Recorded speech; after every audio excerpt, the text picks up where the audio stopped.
On November 28, 2016, at 21:58, an Avro RJ-85 jet carrying 77 people vanished from radar screens.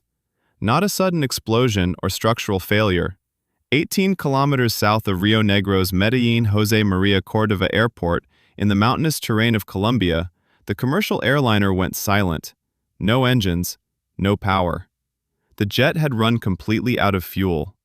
71 lives were lost that night. Only 6 survived. How could a modern airliner with 77 people on board simply run out of fuel within sight of its destination? That question haunted investigators, and it's the core of this story about decisions made long before takeoff. I'm Captain James Harlow. After 28 years in commercial aviation, I've learned that accidents aren't about a single mistake. They're a chain of events, often starting with a choice that seems minor at the time. Welcome aboard as we break down the LaMia Flight 2933 tragedy, not as outside observers, but as pilots trying to understand what went so terribly wrong in that cockpit. The critical decision was made hours before the engines fell silent. Every commercial flight begins with a series of calculations made long before the first passenger steps aboard. For LaMia Flight 2933, that decision centered on fuel. The Avro RJ-85, registered as CP2933, was manufactured in 1999. It was a regional jet designed for shorter routes, not necessarily long transcontinental journeys. By November 28, 2016, it had accumulated 21,640 hours in the air. Serial number E2348, LaMia was a small charter airline. Their business model involved specialized flights, like the one that day, transporting the Chapecoense football team from Santa Cruz Viru Viru International Airport to Rio Negro's Medellín José María Córdoba Airport. These were young players headed to play in the Copa Sudamericana final. This was the pinnacle of their careers, a dream being realized.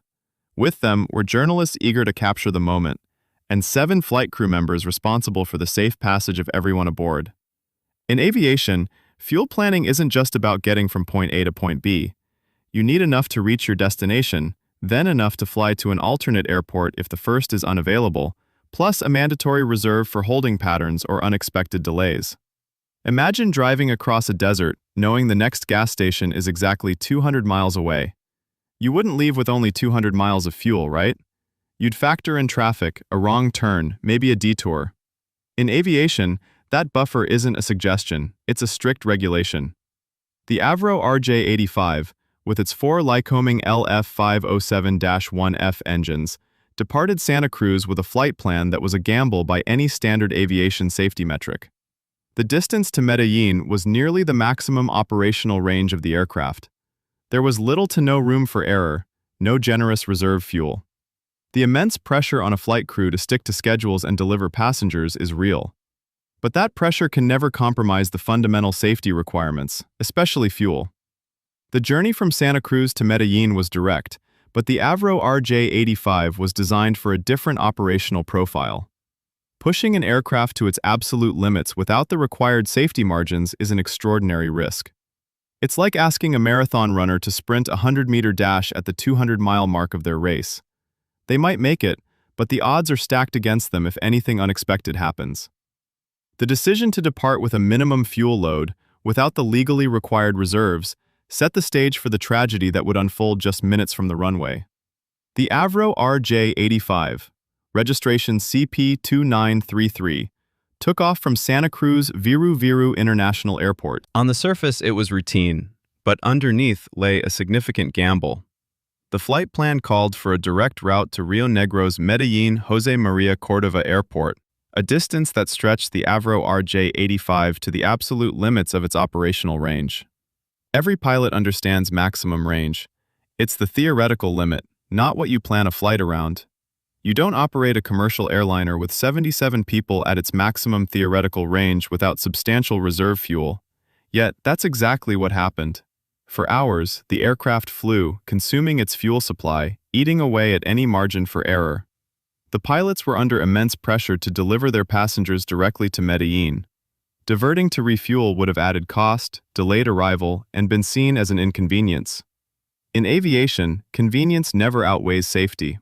A pilot always keeps an eye on the point of no return, that imaginary line where you no longer have enough fuel to turn back to your departure airport or even divert to a closer alternate. For LaMia Flight 2933, as it crossed into Colombian airspace, these points were rapidly passing. They were committed. Critically, they were committed with very little fuel to spare. As the Avro RJ-85 approached Medellín, the flight crew made contact with air traffic control and was cleared to enter a holding pattern. This is standard. What wasn't standard was the fuel situation aboard CP-2933. They were already cutting it close, and a holding pattern would consume more fuel they couldn't afford to lose. This is where the initial, flawed fuel calculation began to truly unravel. At this critical moment, a Viva Colombia flight declared a genuine emergency. It had a fuel leak and was given priority to land immediately. This forced LaMia 2933 to extend its holding pattern, pushing it past the absolute minimum fuel required for a safe approach. This wasn't the crew's fault. It was an unforeseen circumstance, but one a properly fueled aircraft would have easily absorbed. The pilots on the Avro were now in a desperate situation, trapped in a holding pattern they couldn't afford, watching their fuel disappear. The cockpit recordings paint a picture of mounting desperation. The crew initially requested a direct approach, then a priority landing, but without explicitly declaring a fuel emergency. The term fuel emergency isn't casual. It's a formal declaration that grants immediate priority for landing. For a pilot to declare one means you have about 30 minutes of fuel left, or less. It's a critical, high-stakes call. For reasons still debated, the crew hesitated to use those exact words. Perhaps pride, perhaps fear of consequences, or perhaps they misjudged how dire their situation truly was, believing they could still make it. Minutes ticked by. The aircraft continued to hold. The fuel warning lights, illuminating for some time, would have been screaming for attention. Eventually, the crew made the belated, desperate call. They declared a fuel emergency, but by then it was too late. The Avro RJ-85, serial number E2348, was running on fumes. At 21:58, just 18 kilometers south of Rio Negro's Medellín José María Cordova Airport, the first of the 4 Lycoming LF507-1F engines flamed out. Then another. And another. Without fuel, no engine can run. The cabin plunged into darkness, the engine hum replaced by terrifying silence. The emergency generators kicked in, providing minimal power for critical systems, but the primary power sources were gone. The aircraft began to descend rapidly. In those final seconds, the pilots fought valiantly. They would have been following emergency checklists, trying to restart the engines, desperate to find any way to keep everyone on board alive. But there was no solution for zero fuel.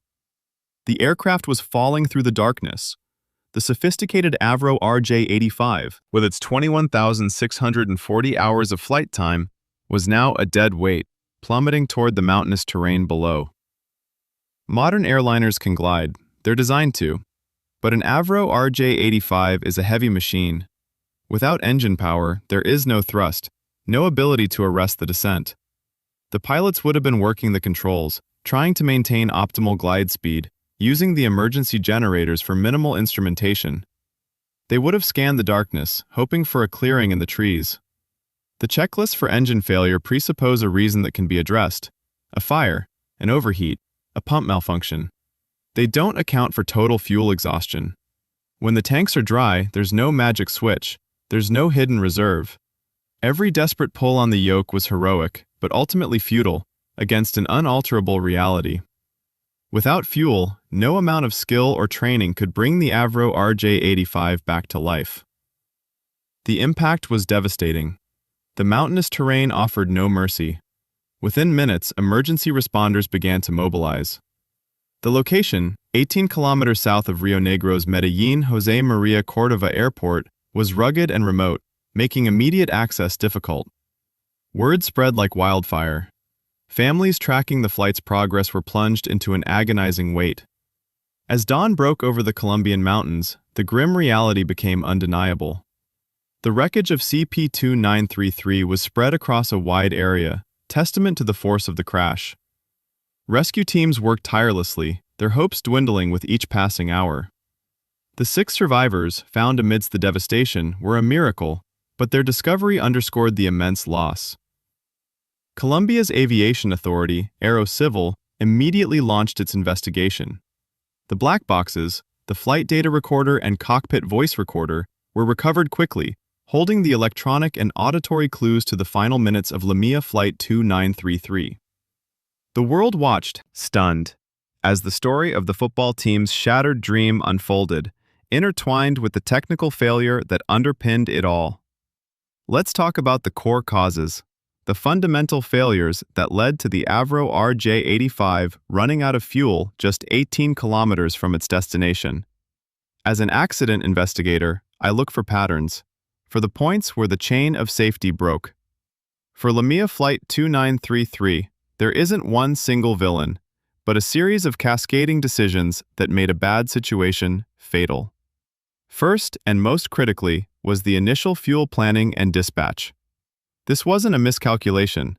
It was a deliberate decision to operate the Avro RJ-85 at the absolute edge of its range without the legally mandated fuel reserves. Every pilot knows the regulations. Enough fuel to fly to your destination, then to an alternate airport, then an additional 30 minutes of holding fuel. Non-negotiable. The bedrock of flight safety. The flight from Santa Cruz Viru Viru International Airport to Rio Negro's Medellín José María Cordova Airport was nearly the maximum endurance for that aircraft type. To attempt such a journey without those vital reserves meant any deviation, any unexpected delay, would immediately put the flight into a critical state.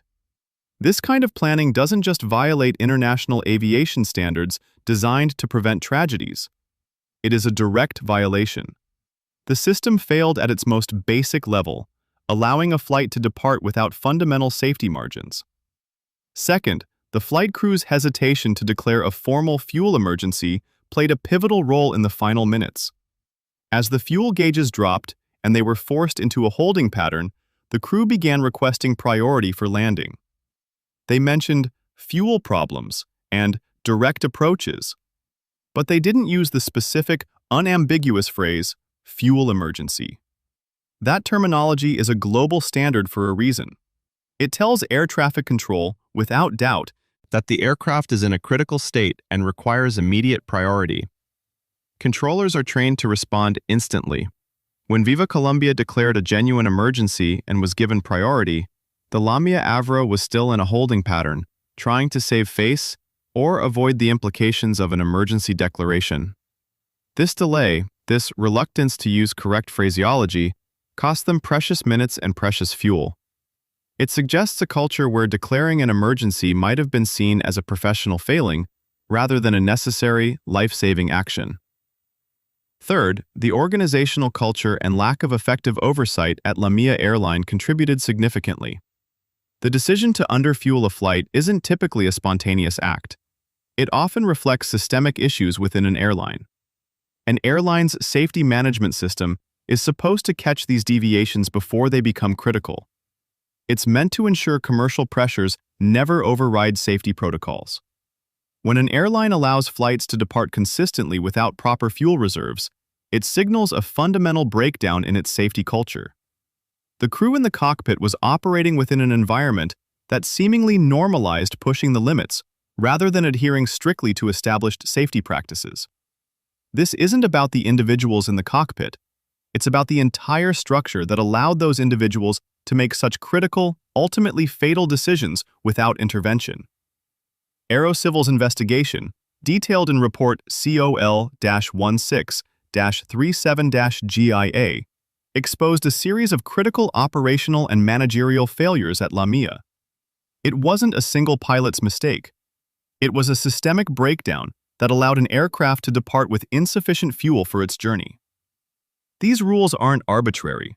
They're the cumulative lessons from decades of accidents, designed to provide safety buffers against the unexpected.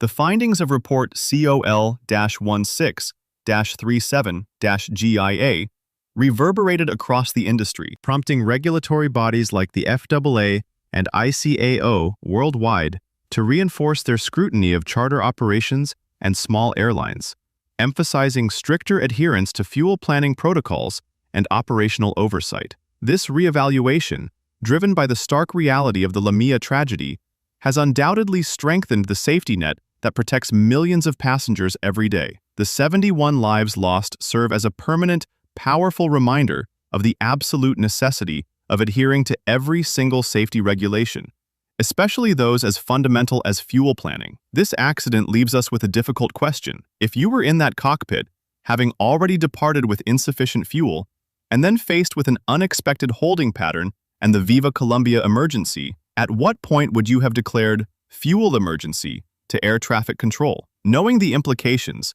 the potential investigation, and the immediate priority it grants, would you have waited or made the call earlier? Let me know your thoughts on that critical decision point below. If you found this breakdown insightful, please consider hitting the like button. It genuinely helps this channel reach more people dedicated to understanding aviation safety. If you're new here and appreciate this kind of in-depth pilot perspective analysis, I invite you to subscribe and become part of our community. Your support directly enables us to keep bringing these critical stories to light, and I'm eager to read your perspectives on that difficult fuel emergency declaration. Share your insights in the comments. Thank you for flying with me today.